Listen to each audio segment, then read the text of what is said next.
Allow me heart ratio ede melo me chính là bà ifran đường ha ke de ba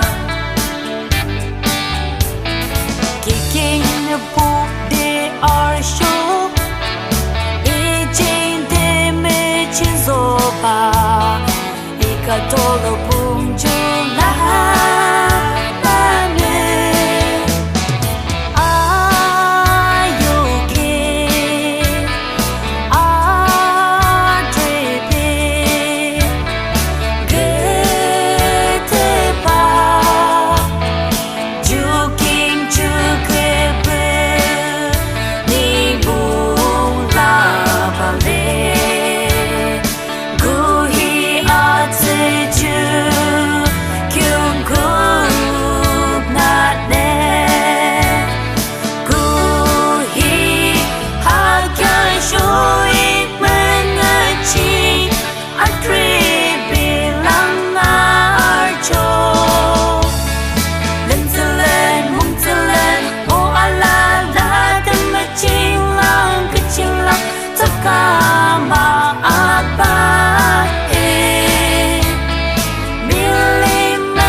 a tự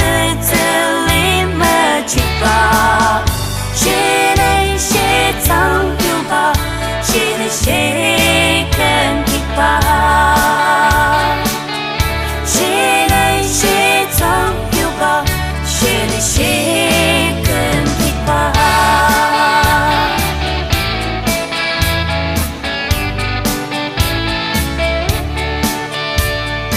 đồng tốt nên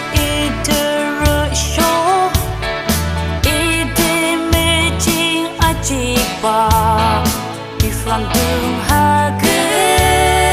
de ba ni yam riki kusalang kan show ishi kyak ma yam riti ba api juni ide ra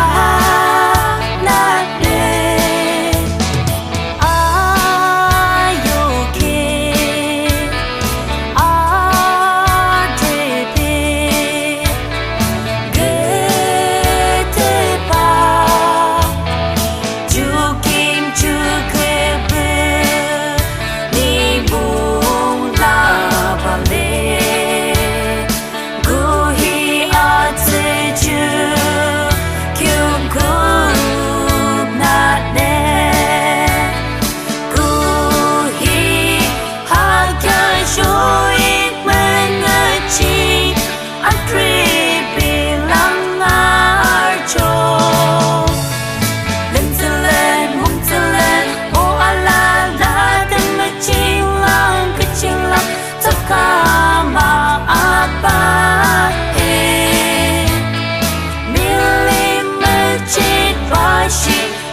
a tự tự lý mơ chỉ ba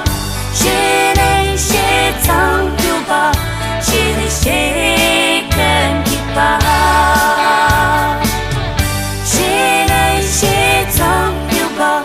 chỉ nên sẽ cần kịp ba chỉ nên sẽ thắng yêu ba